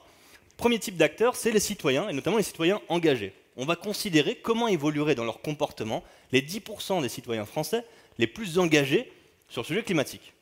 Deuxième type d'acteurs, les acteurs publics, évidemment, l'État, les collectivités. Et troisième type d'acteurs, nous, ici dans cette salle, les entreprises. On va imaginer qui peut être un peu le moteur, l'acteur principal pionnier de cette transition bas carbone, et voir qu'est-ce que ça donnerait comme changements sociétaux. Premier scénario, l'État moteur. L'État dit, on va prendre le sujet à bras-le-corps, les entreprises et les citoyens, ils sont un peu trop mous, nous, on va légiférer là-dessus puissamment. Qu'est-ce qu'il va faire l'État? Peut-être, on va imaginer, il va avoir trois phases un peu dans son action. Première phase, il va essayer d'être gentil, d'optimiser ce qui peut l'être, de changer des choses, d'investir sur des choses qui sont assez positives, en France et à l'étranger, pour réduire l'empreinte de nos importations. Deuxième phase, il va se dire, ça suffit pas, il faut quand même serrer un peu la vis. On va mettre en place une bonne taxe carbone pour la transition ambitieuse mais juste. On va faire un jour sans viande. Un jour par semaine, interdit de manger de la viande. Et puis, un two-tons day, on va dire, tiens, pendant le confinement, on a vu que les émissions ont baissé, pourquoi on ne ferait pas ça un jour par semaine? Les gens peuvent bosser depuis la maison, uniquement, et puis les déplacements, c'est au minimum. On met ça en place, c'est pas non plus trop coercitif, mais ça commence à serrer un peu la vis. Puis troisième point, on va dire là, on muscle notre jeu, quota carbone, boycott, on met tout en même temps. Ça, c'est l'État qui agit. Comment y réagiraient les citoyens? Les citoyens, on peut se dire, ils vont faire un peu, ils vont suivre le mouvement, ils vont acheter local et de saison de plus en plus, ils vont devenir flexitariens pour certains, ils vont sûrement se mettre à arrêter l'avion, parce qu'en plus l'État leur empêche de prendre l'avion, les transports publics, une rénovation de son logement qui devient de plus en plus simple, et puis, en termes d'action, d'engagement, ils vont se dire, en fait, si je veux avoir un impact qui est plus grand que mon impact individuel, c'est au niveau politique que ça se passe. Donc, je vais aller briguer des mandats, je vais vraiment m'engager à fond là-dessus, c'est là que ça se joue. À ce moment-là, si on mettait en place toutes ces actions-là dans la simulation, voici le résultat qu'on obtiendrait. Vous voyez ici, en bleu, c'est la moyenne nationale des Français, et en rouge, c'est la moyenne de ces 10% les plus engagés. Vous voyez ici, leur empreinte carbone finale, on arrive à 4 tonnes pour la population et 3,83 pour les engagés. Donc même en mettant tout ça en place, on n'est pas aux 2 tonnes, c'est un premier point intéressant. Deuxième point intéressant, c'est qu'au final, peu importe qu'ils soient engagés ou pas, on finira tous pareil. Et forcément, quand l'État dit on norme, on norme, on norme, on norme, à la fin, on a tous un peu le même résultat, peu importe notre niveau d'engagement initial. Donc premier scénario plutôt intéressant. Un deuxième scénario. Les entreprises sont moteurs. Les entreprises disent, écoutez l'État, vous êtes un peu mou, nous on a compris ce qui se passe dans la société, on a compris notre intérêt, on a compris que le marché change, on va y aller franchement. Les entreprises, déjà elles peuvent dire, pour celles qui sont dans le milieu agricole, on va investir massivement sur les bioénergies, on a une capacité de production d'énergie propre en France, utilisons-la. On va aller sur un véhicule moins émetteur, là encore ça dépend des entreprises de faire un gros switch de leur business model. On va optimiser ce qui peut l'être, y compris dans l'aéronautique, et on va changer nos business models ou nos chaînes de valeur sur l'économie circulaire dans notre business model, et puis sur la relocalisation de ce qui peut l'être. Autre point qu'on va pouvoir faire, c'est pourquoi pas les ENR. Les ENR, c'est peut-être pas parfait, mais il y a une chance, c'est que, a priori pour vous, Installer une centrale nucléaire dans votre jardin ou dans le parking de la boîte, plutôt compliqué. Par contre, dire, moi, les panneaux solaires, les éoliennes, je peux en mettre chez moi, ça, c'est possible. Donc, je ne vais pas attendre que l'État mette des centrales ou des choses comme ça. Moi, je vais investir sur ça. Ça, c'est pour les entreprises. Comment les citoyens réagiraient dans ce cas-là? On peut se poser la question. Bon, on peut imaginer qu'il y en a certains qui vont remplacer la viande rouge, peut-être, parce qu'ils vont se dire, ah, écoute, j'ai compris les enjeux et on me donne des super produits à la place de la viande rouge. Acheter une voiture électrique, ce sera de moins en moins cher, de plus en plus abordable, donc je vais y aller massivement. Mieux utiliser les objets, parce que le seconde main, par exemple, sera vraiment développé, il y aura une grosse offre de la part des entreprises. Acheter une pompe à chaleur et d'autres solutions technologiques pour limiter sa consommation d'énergie dans le logement.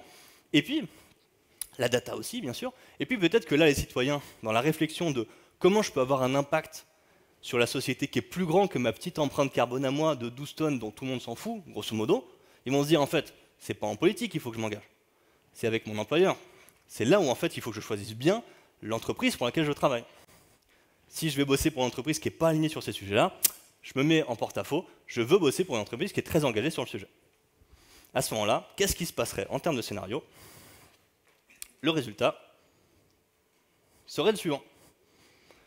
On a grosso modo le même résultat que pour le scénario précédent, 4 tonnes, un peu plus de 4 tonnes en 2050, avec quand même une petite différence, c'est que nos amis les engagés, ici, eux sont quand même beaucoup plus bas.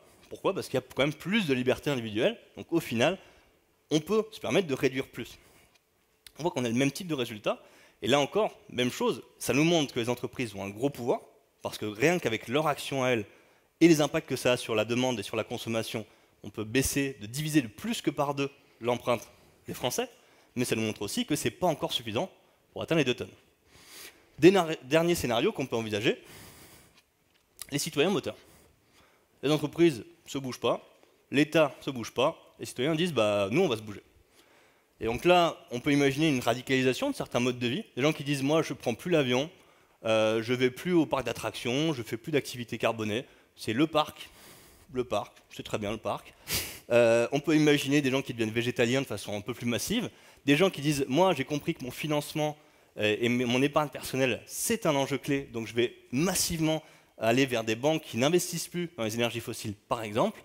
Et puis des gens aussi qui vont en termes d'engagement se dire en fait je ne peux plus aller bosser dans une boîte traditionnelle qui n'est pas alignée avec une trajectoire bas carbone, donc je vais aller faire une transition. On ne va pas prendre le cliché des chefs dans le Larzac, mais on peut imaginer ce genre de comportement. Et puis je vais manifester. Je ne suis pas content, je vais le faire savoir, et peut-être de façon plus ou moins bienveillante ou plus ou moins radicale. Dans ce scénario-là, évidemment, on ne va pas comptabiliser le résultat. D'autant que ce serait sûrement beaucoup moins linéaire, si on avait des mouvements de contestation comme ça, le type d'évolution. Mais on peut juste se questionner sur l'impact que ça aurait. Ceci étant dit, c'est la fin de la simulation. La question est, est-ce juste une simulation? Sophie, je te passe la parole. Merci. Et tu passes le slide. Alors, là, effectivement, c'était une simulation, mais c'est aussi ce qui va arriver dans la vraie vie. Le gouvernement a mis en place un plan de conduite des années à venir, qui s'appelle la Stratégie nationale bas carbone, qui a pour ambition justement de nous faire descendre d'ici 2050 en notre impact carbone. Alors, petite précision, pourquoi 2 tonnes et pourquoi pas 0 tonnes? Alors le 2 tonnes, c'est parce qu'en fait, il s'agit d'être neutre en carbone. Ça veut dire que le carbone qu'on émet, qu'on continue à émettre, va être réabsorbé en photosynthèse, par les plantes et par les forêts. Donc, ce qui est important là, c'est que toutes les décisions dont on parle, ça nécessite aussi de prendre en compte notre écosystème. Si on enlève toutes les forêts, le 2 tonnes, ça ne va pas être possible non plus. Ça a aussi un impact sur beaucoup de choix. Par exemple, l'avion. Oui, les biocarburants, c'est super pour faire voler un avion de manière décarbonée. Le problème des biocarburants, c'est qu'il faut avoir des champs pour faire pousser ce qui va permettre de créer les biocarburants. Donc, si on utilise notre espace sur Terre pour faire des biocarburants, c'est au détriment de notre nourriture. Donc à un moment, il va falloir arbitrer. Est-ce qu'on préfère manger ou est-ce qu'on préfère voler? Tout ça pour dire que les décisions qu'il va falloir prendre, elles ne vont pas être simples parce qu'à chaque fois, il va falloir arbitrer, continuer à faire choix 1, choix 2. Donc là, donc la stratégie nationale bas carbone, on va en parler plus en détail, elle a mis en place déjà un certain nombre d'objectifs. Alors pas encore les solutions, évidemment, mais au moins les objectifs sont de plus en plus clairs. Voilà. Donc, tu veux que je prenne la zapette peut-être? Non. Ouais. Alors, donc, toutes les entreprises vont être impactées, ça, on l'a compris. Tous les citoyens vont être impactés, toutes les entreprises vont être impactées. Et alors là, je vais vous parler de quelques grands acteurs de l'économie qui tirent des sonnettes d'alarme très très fort. Alors, AXA, tous les ans, sort le AXA Risk Report. C'est un document extrêmement intéressant à lire. Et à part l'année dernière où les pandémies et maladies infectieuses étaient passées en tête, ça fait des années que le principal souci des assureurs, c'est le changement climatique. Alors, il faut savoir que les assureurs commencent de plus en plus à dire attention, et ça arrive déjà aujourd'hui, attention, on ne va pas pouvoir assurer tout. Si on atteint les 2 degrés, nous, on est mort. En Floride, par exemple, il y a des assureurs privés qui disent on n'assure plus vos maisons, vous êtes mal placés, etc. En Allemagne aussi, les assureurs commencent à dire ça ne va pas être possible. Donc, on va avoir un vrai problème d'assurance. Et d'ailleurs, les polices d'assurance, le coût des polices d'assurance vont doubler d'ici 2050 d'après les estimations. Mais le problème, c'est que tire la sonnette d'alarme, c'est attention, ça pourrait arriver qu'on n'assure plus. Ok. Le prochain slide. Ah oui, alors cette semaine est sorti le dernier rapport du GIEC, qui est plus orienté sur comment se sortir potentiellement de cette merde. Donc, et le claim de ce rapport, c'est agir coûtera moins cher que business as usual. Voilà, donc ça c'est très important à avoir en tête. Il faut agir, sinon plus on attend, plus on va se prendre cher sur la tête, quoi. Donc on a vu les assureurs, on a vu les scientifiques, et le dernier slide, c'est l'avis des banquiers. Que nous disent les banquiers? Ils ne sont pas beaucoup plus optimistes. Ils nous disent que les entreprises qui ignorent la crise climatique feront faillite. Alors qui dit ça? C'est le gouverneur de la Banque d'Angleterre, non pas McCartney, mais presque. Et plus l'ajustement, plus on attend, plus ça va nous coûter cher. Le CEO de Morgan Stanley a dit aussi, si on n'a pas de planète, on n'aura pas un bon système financier. Donc il y a cette option-là. Est-ce qu'on pourrait ne plus avoir une planète viable pour les banquiers? Donc ça veut dire quoi? Ça veut dire que, déjà, les assureurs, les scientifiques, les banquiers sont aussi tous d'accord pour dire que là, ça ne peut pas continuer comme ça. Et par ailleurs, nous, entrepreneurs, on va sentir les impacts dans toutes les activités de l'économie, que ce soit le fret, va y avoir des actions, ça va changer, s'il y en a qui travaillent ici dans le transport, va y avoir beaucoup de choses qui vont changer dans le transport. Pierre-Alix l'évoquait tout à l'heure. On va utiliser les fleuves, on va réutiliser les trains, mettre les camions sur les trains, etc. Donc l'énergie, bon, on l'a compris, ça on en parle suffisamment. Bon, les voyages, les vacances, oui, je sais que ça fait de la peine à tout le monde et moi en premier, mais s'il faut moins prendre l'avion, qu'est-ce que ça veut dire que de voyager ou de partir en vacances sans avion? Est-ce que ça veut dire qu'on prend l'avion et qu'on reste en vacances beaucoup plus longtemps pour profiter de notre déplacement, ou est-ce qu'on prend le train et on part en vacances plus longtemps parce que ça va plus lentement? Mais de toute façon, il va y avoir cette question de notre rapport au voyage et aux vacances, ce qui n'est pas forcément la même chose d'ailleurs. L'agriculture va changer, l'alimentation, vous l'avez compris. Alors peut-être que tout le monde ne sait pas pourquoi on fait une telle fixette sur la viande, mais en fait c'est parce que ces chers animaux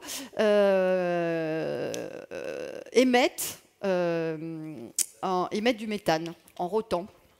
Et en fait, si toutes les vaches étaient dans un seul pays, s'il y avait, tous les bovins étaient dans un seul pays, Vacheland, eh bien, ce pays serait le 3e émetteur mondial de gaz à effet de serre. Voilà. Donc voilà pourquoi, si on prend à la fois leur émission de méthane en rotant, et si on prend aussi l'impact carbone des cultures pour nourrir ces animaux. Donc Vacheland, c'est le 3e pays au monde d'émissions carbone. Voilà pourquoi il faut... tellement de gens parlent au fait qu'il faille devenir, si ce n'est végétarien, au moins flexitarien. Voilà. Le logement, bon, on l'a compris, le transport, etc. Et la consommation va changer parce qu'on va devoir prendre conscience en achetant qu'on essaye de trouver des produits qui ont un impact carbone plus faible, mais surtout, il y a toute cette économie circulaire qui va se mettre en place et il y a déjà des acteurs qui font ça très bien. J'en parle un petit peu plus loin.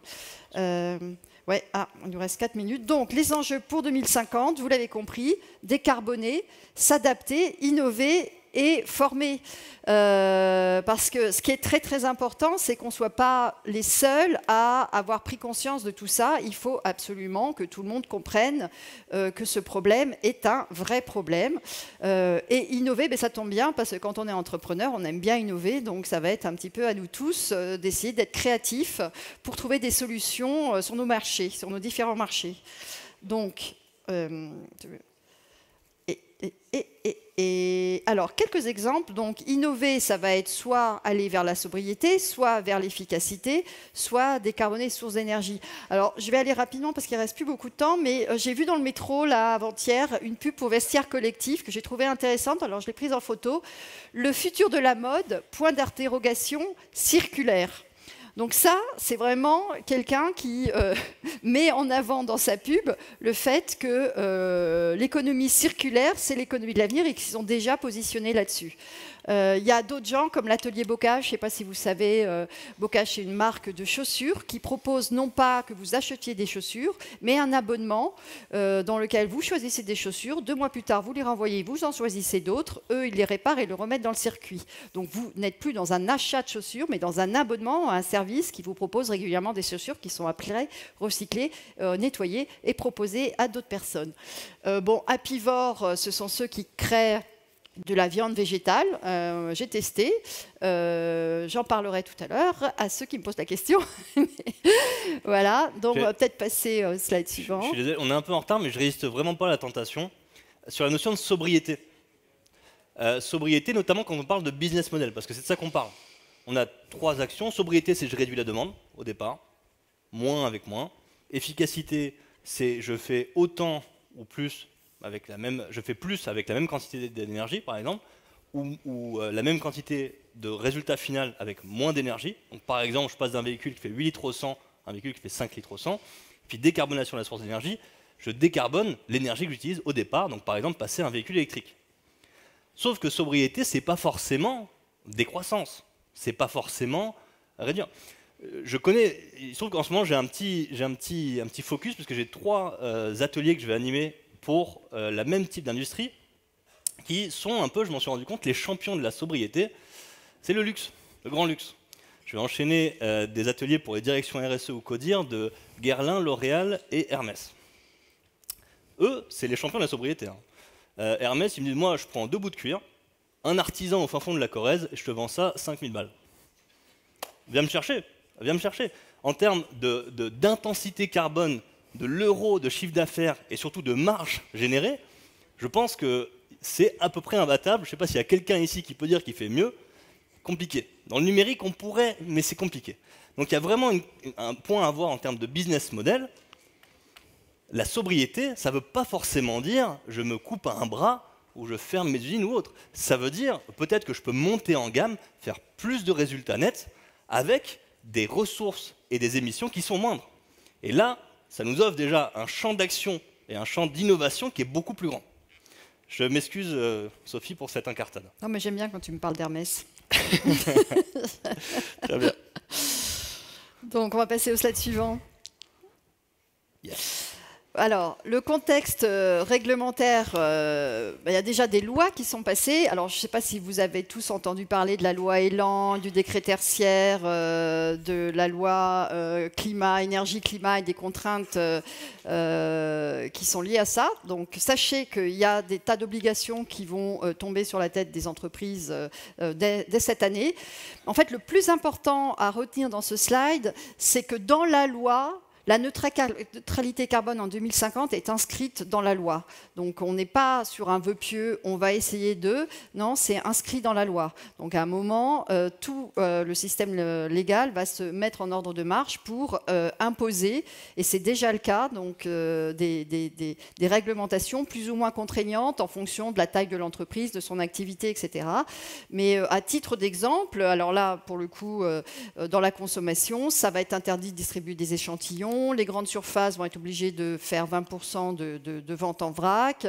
Des choses anecdotiques, mais qui sont amusantes. Les panneaux lumineux vont être interdits. Les représentants des salariés vont être impliqués dans les décisions éco-responsables de l'entreprise.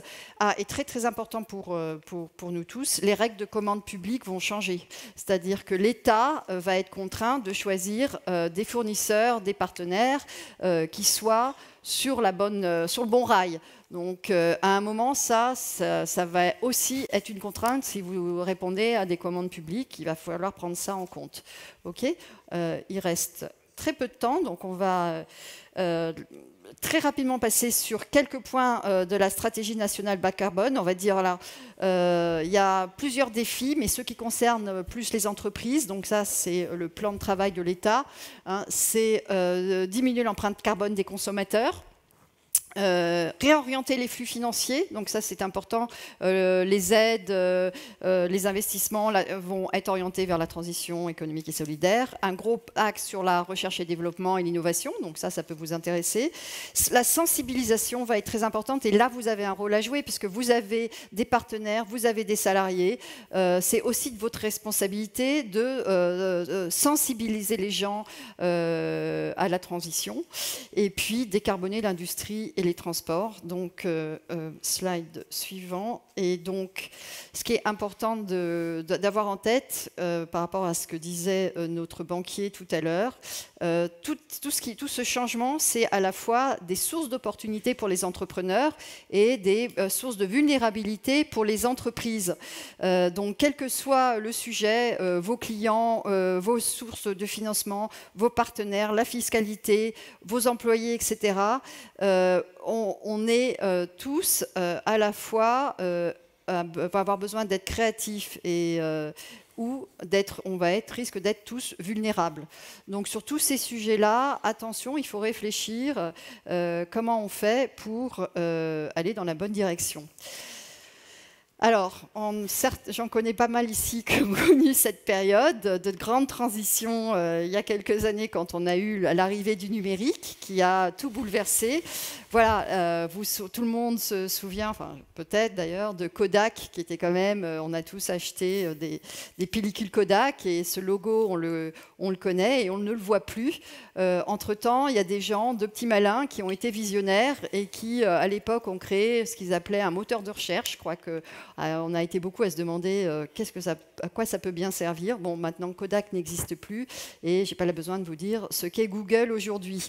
Donc là, on est dans un changement encore plus radical.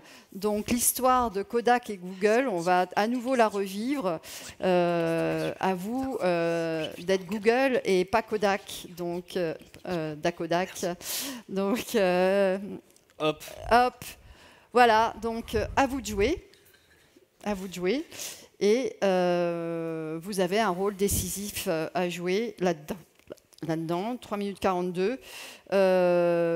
Les entreprises, pourquoi ? Parce que c'est vous qui créez, c'est vous qui innovez, c'est vous qui pouvez changer l'offre et donc aussi entraîner vos clients dans une consommation plus responsable. Et donc votre responsabilité est très importante à la fois pour vous-même en termes de survie, si je puis dire, mais aussi une responsabilité sociétale pour entraîner tout le monde, vos partenaires, vos salariés, vos clients, et faire passer le message, voilà, tout va bouger. N'attendons pas, parce que plus on attend, plus ça va être difficile. Hier, celui qui a parlé, je ne me souviens plus de son nom. Ouais. Oui, je sais que beaucoup d'entre nous, on aime l'innovation et donc on a énormément confiance dans le fait que les technologies vont nous sauver. Enfin, moi, quand on me dit ça, j'ai toujours l'habitude de dire qu'il y a des tas de gens qui croient en Dieu. Peut-être qu'il existe, peut-être qu'il n'existe pas. Donc moi, croire aux technologies qui ne sont pas encore là, ouais, peut-être qu'elles vont venir, mais peut-être qu'elles ne vont pas venir. Mais surtout, et là je suis plutôt positive, je pense qu'elles vont venir, mais surtout le problème c'est dans combien de temps elles vont être déployées. Ne serait-ce que nos centrales nucléaires, hein, on en a pour 10-15 ans avant de les avoir, et toutes les technologies sur lesquelles on travaille, d'absorption de carbone ou autres, n'arriveront pas avant 10-15 ans. Or, on l'a vu, dans 8 ans, on atteint déjà 1,5 degré. La question, c'est qu'est-ce qu'on fait en attendant que toutes ces technologies soient déployées. C'est ça le vrai problème, parce que tout ce qui est émis reste. Donc chaque degré, demi-degré qu'on prend, on l'a pris. Donc oui, il va y avoir des solutions, oui, on va tout mettre en œuvre, oui, j'en suis sûre, mais ce n'est pas demain matin. Donc en attendant, dans les 10 ans qui viennent, comment on décide de faire tout pour émettre le moins possible, pour ne pas dépasser ce fameux 2 degrés qui nous pend au nez. Voilà. Complètement d'accord. Et il y a un petit point que j'aimerais rajouter avant de conclure, et après on aura une phase de questions. Parce que j'ai l'impression qu'il y a quand même dans la salle beaucoup de gens qui sont pas mal convaincus de la force d'action des entreprises pour changer la société. Mais il y a un petit point, je trouve, qu'on n'évoque pas assez, c'est la capacité qu'ont les entreprises à... Les salariés des entreprises, c'est pas juste des salariés, c'est aussi des citoyens. Et il se trouve que moi, dans mon activité, je fais à la fois les ateliers pour le grand public, qui sont quasiment gratuits, et des ateliers pour les entreprises, pour les équipes de travail. Forcément, quand on fait des ateliers pour le grand public, on dit « venez 3 heures pour parler climat, carbone, comptabilité, machin ». Vous voyez assez vite le profil type des gens qui viennent à ces ateliers-là.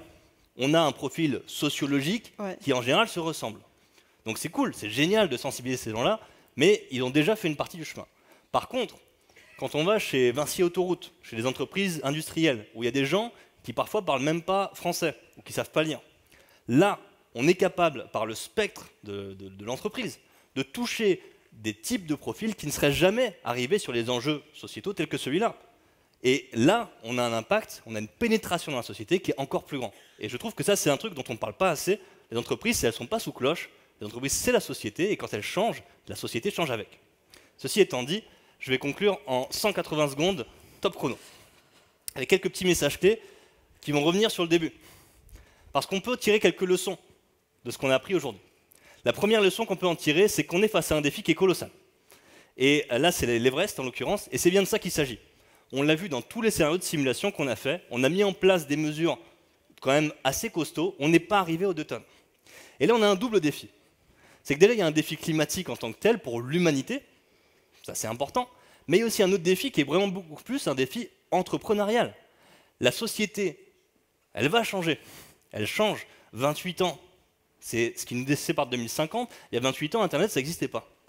Donc la société, elle change. Il y a des tendances sociétales, il y a des modes, des tendances de fond. Soit on est capable de les lire, soit on n'est pas capable. Et là-dessus, il y a un vrai enjeu de pari pascalien à dire « mais non, la société ne changera pas ». C'est un peu compliqué à penser. Moi, je connais des gens qui sont climato-sceptiques, mais qui disent « par contre, moi, je décarbone à fond mon activité parce que j'ai compris que c'est comme ça que je vais faire du business ». Ça, c'est possible. Deuxième chose qu'on apprend, c'est que réduire, c'est possible. On est certes face à une montagne à franchir, on a un ordre de grandeur de transformation qui est colossal, c'est pas pour autant que c'est un mur. Il y a plein de façons de réduire, et on n'est pas soit écolo, soit pas écolo, il y a énormément de façons d'agir et de grappiller, et de changer progressivement, et d'arriver à cet objectif-là. Et si on dit, il faut tout faire du jour au lendemain, c'est compliqué. Si on dit, on a 28 ans, soyons stratèges, mettons des choses en place, voyons qu'est-ce qu'on peut mettre en place à notre échelle à nous, là, on a un pouvoir d'action. Troisième point, c'est que cette montagne, certes, il faut la gravir, mais il y a plusieurs chemins. Il y a plusieurs chemins et ça nous apprend 2 choses. La première chose, c'est que si on agit assez rapidement, on n'aura pas besoin de se faire imposer des choses avec des quotas ou des trucs ultra normés comme ça. On a la capacité encore d'avoir un pouvoir d'action, d'agir et de choisir notre destin. en tant qu'individu, en tant qu'entreprise, en tant que nation, en tant que même humanité, on a ce pouvoir-là. La deuxième chose que ça nous écrit, c'est que l'histoire, elle n'est pas jouée. L'histoire, elle n'est pas jouée, c'est pas parce qu'il y a une immense ou un grand danger devant nous que ça va être, tout sera foutu. Il y a encore énormément de choses à agir, et dans tous les cas, même si on n'arrive pas aux 2 tonnes en tant que tel, chaque petit degré qu'on aura évité, ce sera des conséquences beaucoup moins fortes pour l'avenir. Dernier point, c'est que la transition, ça peut être une opportunité. J'aimerais savoir à main levée, est-ce qu'il y a des gens dans la salle qui ont déjà fait de la randonnée? Ah oui, bon, d'accord. Effectivement. J'aimerais maintenant que vous puissiez lever les gens qui ont fait de la randonnée et qui ont apprécié l'expérience. Ok. C'est quand même assez surprenant. Je trouve ça très étonnant parce que la randonnée, c'est quand même l'anti-confort absolu. En termes de confort matériel, c'est quand même poivre. Grosso modo, la randonnée, c'est soit il fait trop chaud, soit il fait trop froid. On transpire, on a mal aux pattes, on mange un vieux sandwich écrasé au fond du sac, et quand on dort la nuit, il y a une branche sous le sac de couchage qui fait qu'on dort mal. Donc pourquoi vous appréciez l'expérience? On serait quand même beaucoup mieux, en théorie, chez nous, à regarder Netflix ou France 2, devant notre télé avec un bon café. Ce qui se passe, c'est que dans ce genre de cas, on a un défi qui s'impose à nous, on dit tiens cette montagne elle est jolie, je vais la gravir, mais surtout on sait pourquoi on le fait. Et on a une décorrélation complète entre le niveau d'expérience ressentie et le niveau de confort réel, matériel, objectif.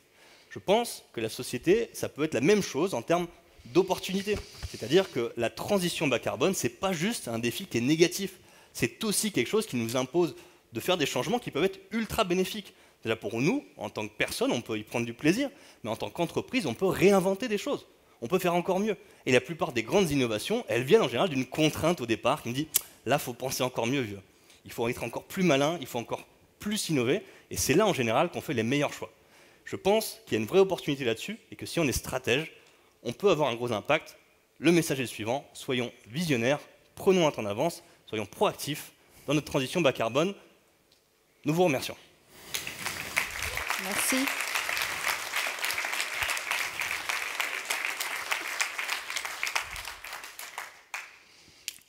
Est-ce qu'on a le temps pour des questions? Je ne sais pas. D'accord. 7 minutes. 7 minutes de questions. Okay. Est-ce qu'il y a des questions dans la salle? Il y a une question. On va prendre monsieur à droite. Oui, bonjour. On parle beaucoup de nucléaire. Est-ce qu'on a vraiment des ressources en uranium suffisantes pour doubler ou tripler la capacité nucléaire dans le monde? Je crois que oui. Est-ce que je peux appeler mon joker? Parce que j'ai un joker. Moi, je vais vous donner une réponse en toute transparence. Mais je crois que oui. Hein. Moi, je ne sais pas. Je crois que. Je sais en pas, fait, avec les nouvelles nucléaire. technologies dans le nucléaire, en fait, on va avoir assez. Alors, on peut noter la question et je peux vous le confirmer, mais je pense que ça ne va pas être là le problème. Ouais. Mais j'ai un joker que je peux questionner. Bonjour, merci pour ce point de vue. On déplace 300 entrepreneurs à Opio en avion. Première question, comment êtes-vous venu jusqu'ici? Et la deuxième, un petit peu plus sérieuse, c'est qu'il y a beaucoup des efforts dans votre modèle qu'on fait peser sur les pays. Mon point de vue, c'est ma question, c'est comment on agit à l'échelle des nations et du monde entier. Alors, moi, quand j'ai appelé Céline pour lui demander comment tout le monde venait, je suis un peu tombée de ma chaise quand j'ai appris que tout le monde venait en avion. Je suis venue en train, c'était très bien. Pendant 5 heures, j'ai travaillé dans le TGV et j'étais extrêmement surprise de découvrir que tout le monde était venu en avion. J'avoue que je me suis dit, ah non, c'est pas possible. Voilà, ça c'est pour la première question. Toi, c'est particulier, tu es venu Moi, je suis à venu Arras. un peu en train, un peu en voiture, pour une raison simple, impératif familial, grands-parents dans le Jura, et après, retour avec mon beau-père, voilà, tout simplement. Et pour la deuxième question, ma compréhension de la question, c'est comment on agit en fonction des différents pays qui ont des contextes différents, sans pour autant peut-être nuire à des enjeux de développement. Est-ce que j'interprète bien? Ouais. Ouais. Ouais. Alors c'est vrai que là-dessus, c'est un peu, souvent on le résume ça sur le dilemme du prisonnier. Le premier qui agit, le premier qui s'engage, il perd beaucoup dans la danse, et les autres après vont en profiter parce que c'est lui qui va un peu prendre tous les obstacles dans la tronche au début, qui va ouvrir le bal. On peut le voir comme ça.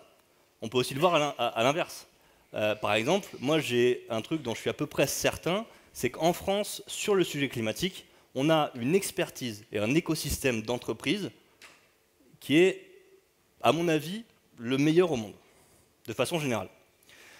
Donc, soit on dit, bon, c'est des hurluberlus, un peu bizarres, certes, ils font du business, certes, ils ont des très bons résultats financiers, ces gens-là, de façon générale, et des gros taux de croissance, mais c'est un peu des gens bizarres.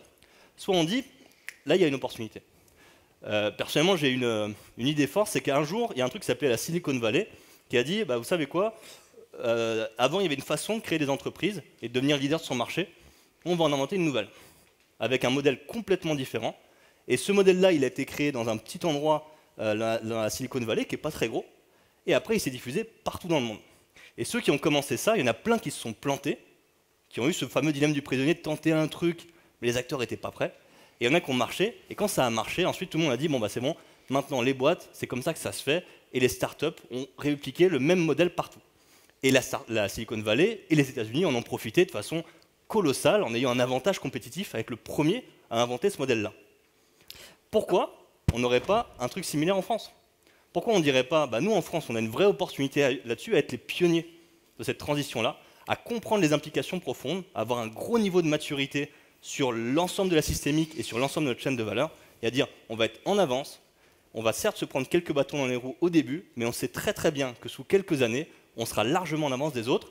Et moi, mon hypothèse, c'est que dans quelques années, on va avoir des gens qui vont venir du monde entier, en France ou ailleurs, pour dire, c'est là que ça se passe, c'est là qu'ils sont en avance, je veux me former ici pour comprendre comment on monte une boîte demain ailleurs.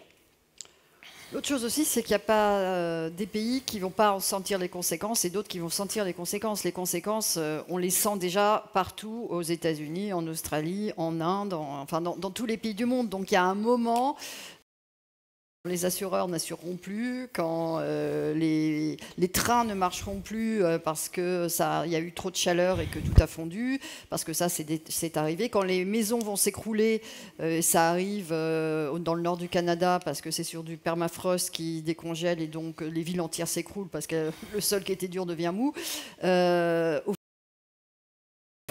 Tout le monde va sentir l'impact. Donc à un moment, va y avoir forcément un déclic parce que à nouveau, les coûts vont être plus importants que l'inaction. Donc ça va être juste logique. Il faut agir. Enfin, je pense, j'espère. J'aimerais répondre plus, mais on va laisser d'autres questions parce qu'on n'a pas beaucoup de temps. Merci en tout cas pour la question. Peut-être, monsieur? Donc l'an dernier, on a fait mieux que les quotas, on a supprimé l'avion. Donc il n'y a pas eu d'avion pendant 18 mois, pratiquement, dans le monde. Alors qu'est-ce qu'on a appris? Est-ce que c'est un impact positif? Comment vous avez mesuré tout ça? Puisque ramener sur 100 ans, ça nous fait quand même 2-3%. Donc est-ce que c'est mesuré? Oui, c'est mesuré. En fait, la règle, c'est qu'il faudrait tous les ans un Covid pour arriver à atteindre 2050. On a baissé nos émissions de 5%, je crois. Hein. Et en fait, c'est la grande blague. Il faudrait tous les ans un Covid et là, on respecterait nos engagements. Donc oui, ça a été mesuré et oui, ça a un effet. Mais c'est d'ailleurs pour ça, dans le risk report, qu'il y a eu une petite aversion peut-être dans les risques les plus importants. Ouais, ça a été effectivement été bénéfique pour la planète. Mais moi, il y a une autre chose que j'en ai tiré, c'est que certes, le Covid a permis une baisse des émissions qui a été de courte durée. Donc bon, ça ne nous a pas servi beaucoup parce qu'après, on est reparti à la hausse.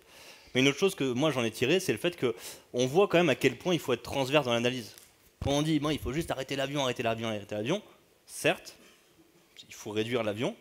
Moi, arrêter, interdire, je trouve que c'est un peu un échec en tant que société d'arriver juste à interdire tout.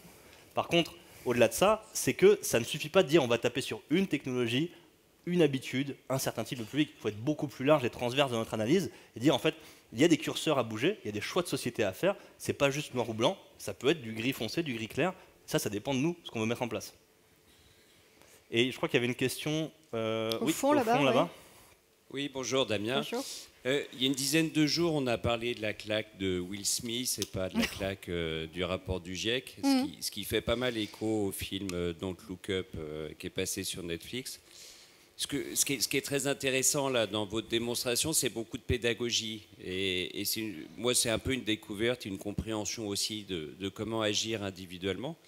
Donc la question, c'est comment descendre cette pédagogie au niveau du citoyen pour justement rendre les choses concrètes et permettre d'avancer, en fait, tout simplement sur le sujet. Alors, ça, c'est une très très bonne question. Moi, c'est ce qui m'a mis en mouvement. À un moment, je me suis dit, mais comment on fait comprendre à tout le monde où on en est? Je vais quand même pas aller frapper à la porte de tous les Français en disant, coucou, c'est moi, j'ai une histoire super à vous raconter. Donc, le seul moyen d'avoir du reach, c'est de passer par les entreprises. C'est pour ça que j'ai créé Smile for Future. C'est comme ça que j'ai eu le plaisir de rencontrer Pierre-Alix. Il existe des ateliers, différents types d'ateliers qui expliquent le pourquoi et qui expliquent aussi le comment des solutions. Donc ça, enfin Pierre-Alix tout à l'heure parlait de ces grandes sociétés dans lesquelles il va faire son atelier. Il y a EDF, il y a des tas de grandes boîtes aujourd'hui, et Silor, etc., qui déploient massivement auprès de tous les salariés les ateliers 2 tonnes. Toi, tu l'as déployé dans tous tes Silor. Hein.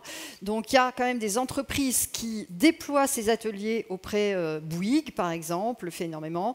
Je crois qu'il y a quelqu'un de BNP Paribas. Il me semble que BNP Paribas a déployé la fresque du climat. Alors, pas auprès de tout le monde, mais donc, oui, on peut vous aider pour déployer ces différents ateliers. Et il faut savoir aussi qu'on agit énormément auprès du grand public à titre bénévole. On anime des ateliers en ligne, dans les cafés, dans les écoles, dans les universités.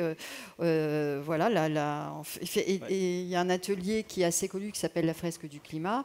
Ils ont dépassé 350 000. 350 000, oui. Bon, mais ça s'est déployé dans le monde entier. Ouais. Et pour faire ma réponse avec mon scope d'entrepreneur, je vais être un peu décevant peut-être. Encore une fois, c'est de mettre des bons produits face aux gens. Nous, notre travail, c'est d'essayer d'avoir un bon produit qui est sexy, qui est attractif, qui est clair pédagogiquement, qui fait que les gens de différents profils vont y trouver un intérêt vraiment pour eux, juste de ne pas les forcer à regarder un truc. Et la deuxième chose, c'est d'avoir un modèle de développement innovant qui permet de toucher plein de gens. C'est ce sur quoi on travaille. Nous, on a un modèle de développement train the trainer, donc on forme des animateurs, et ça permet le passage à l'échelle.